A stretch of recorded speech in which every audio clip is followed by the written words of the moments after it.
Hey everybody, Dirili here. Thank you so much for joining me for another episode of Lost Alice along Owen Chester's route. We're trying to figure out how to save Wonderland, and at the moment we're trapped in a book. I'm not sure what the deal is with this camping, but I guess we'll find out. You can just sit back, relax, and let me read you a story. Oh, that's right. Alice was telling Owen about Isaac. When we went camping with several of the families that were close, my parents told me that dinner was ready and asked me to call the other children, so I went into the forest. There were several other children attending the camp, including Isaac. I can't find them. Maybe we crossed paths. I should probably check the tents again. I turned around to head back to the tents. The ground was slippery because of the rain from the night before. And then I slipped and fell down a cliff. Fortunately, the cliff wasn't very steep, so the worst that happened was I got muddy when I fell, but...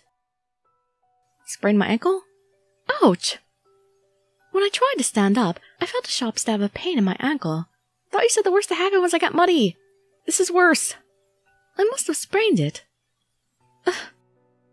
As soon as I realized I couldn't walk on my own, I held my breath.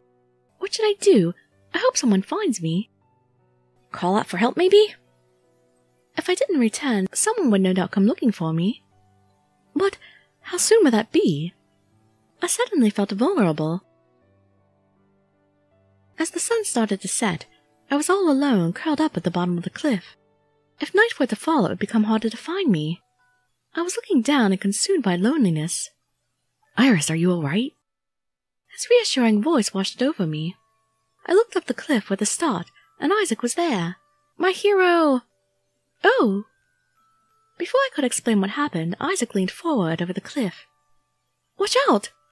Before I could even warn him, he jumped and came sliding down the cliff. Wait, why is he still wearing pajamas? I was stunned into silence as he landed and knelt down before me. You had me worried, Iris. This area was soaked by rain yesterday, and it's muddy in places. I didn't see you around, so I thought maybe you had slipped. And you thought right. Isaac. Don't worry, we'll rejoin the others in no time. Does anywhere hurt? Yes, my ankle. Will you kiss it better for me? My leg. Then I'll make sure not to touch your leg. Isaac smiled softly and carried me on his back, walking around the cliff through the forest. He took me back to the campsite where everyone was waiting. And then the two of us almost got lost when we couldn't find the way back.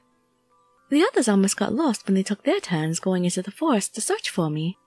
That was a very trying experience.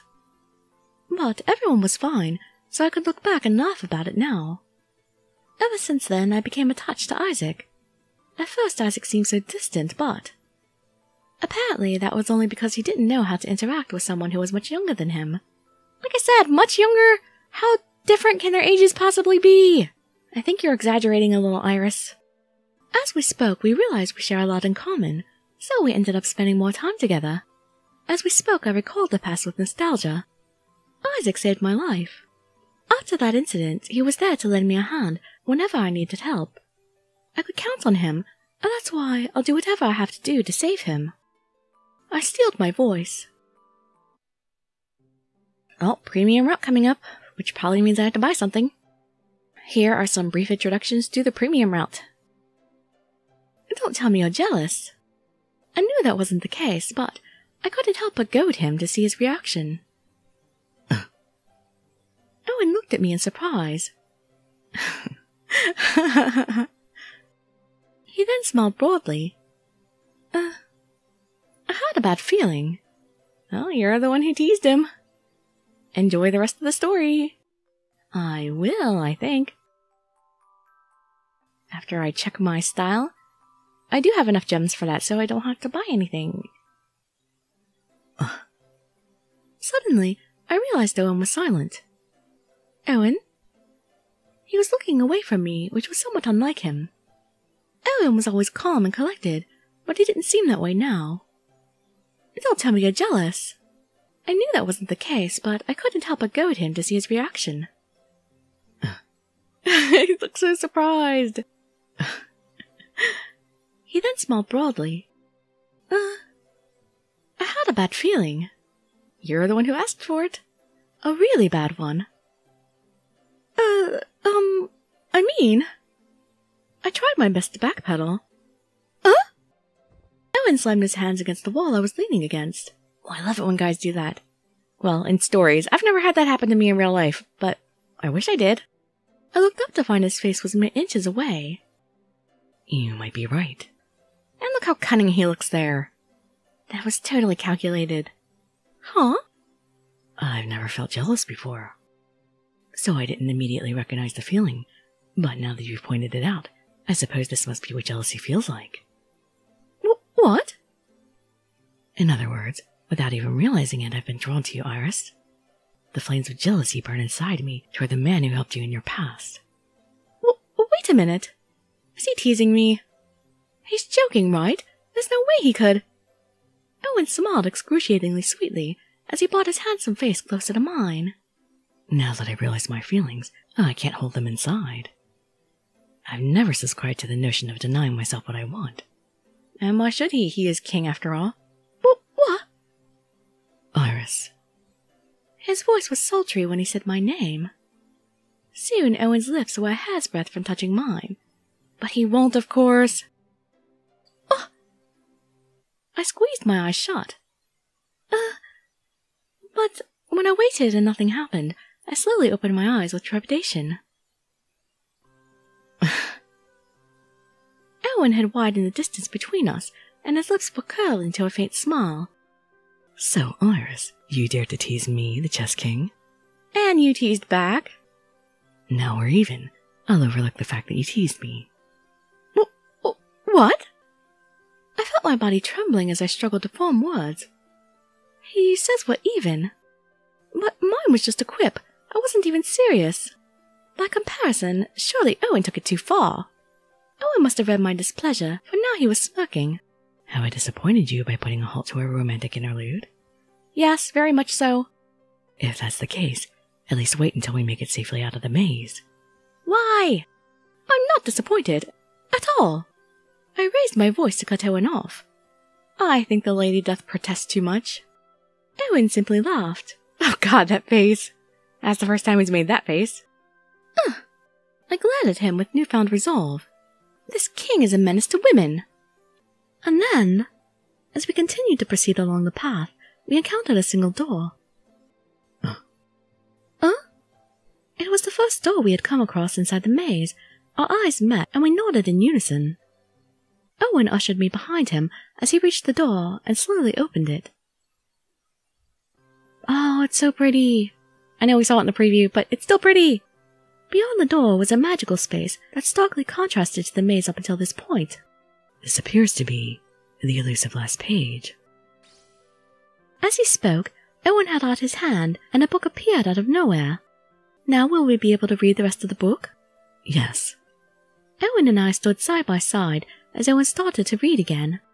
To become completely Alice means to become Alice in both mind and body. Does that mean I have to forget all my real-world memories? Oh, and he just goes right ahead and answers my question. To forget the real world and choose to live in Wonderland is what it says. Oh. I gasped at what I was hearing. Forgetting about the real world was something that never even crossed my mind. I imagined finding a way to wake up Isaac and returning to the real world. But now, is abandoning the real world the only way for me to become Alice? I felt dejected and released a heavy-hearted sigh. But Owen's eyes never left the book. His expression was the sternest I'd ever seen. Owen, is there more? I had a bad feeling. Do they also have to toss me into a volcano or something? I felt a cold prickle at the back of my throat. Owen didn't immediately respond. He seemed to be mulling over whether he should tell me or not. But eventually, he slowly started to speak. If the time of the girl who becomes Alice can be acquired, Wonderland will last for eternity without ever running out of time. That's what it says. So I had to become Alice and then become Sleeping Beauty. Doesn't that mean? Yes. Owen's expression remained stern as he nodded, understanding my reaction. Acquiring time from Alice means, in effect, the girl whose time is stolen will forever sleep here in Wonderland. She won't die, but she won't ever wake up or dream, She will forever live an empty existence. And this shocking fact left me speechless. I was so stunned and confused, I couldn't begin to process my feelings. Owen looked away and gave me a little nod. Now I understand why Cronus wants the time of Alice. If I had been of sound mind at the time, I might have noticed. Someone, somewhere, was watching me, when we were supposed to be the only ones in this space, and those eyes were very similar to the ones I felt on me in the City of Sorrow. Who is it? Darn it, now we have a preview. I am Luke Estime, the Hatter. Allow me to introduce the next player. You haven't changed a bit, Luke. Unlike you, I'm serious, Sid. You're one to talk. Someone is calling out to me in the darkness. Alice? Who can it be? Alice. Isaac? What is Isaac doing here? Help me, Alice. Won't you give us your time? We need time. Don't be fooled, Alice. You two seem to be getting along really well. Huh? Oh, what makes you say that? I can tell just by watching you. You no longer appear to be uncomfortable in the castle. And that's because everyone at the castle is kind to me. It has nothing to do with Owen. Nothing at all. Carl just shook his head. Nobody's fooled by that. Iris, I'm worried about her. She must be fighting an internal battle. You really are worried about her, aren't you? Don't tell me it was love at first sight. Don't be ridiculous. Who knows? Starting on chapter 7, well, one more part or whatever, starting in chapter 7. Someone was calling my name in the darkness. Alice. Who can it be? Alice. Isaac? What is Isaac doing here? Help me, Alice. Won't you give us your time? We need time. Oh, Isaac. Yes, give us your time. So many of us can be saved if you just make one sacrifice. Please, save us all. Suddenly, a whole bunch of people were closing in on me. They were also victims who had their time stolen. Help. Help us, Alice.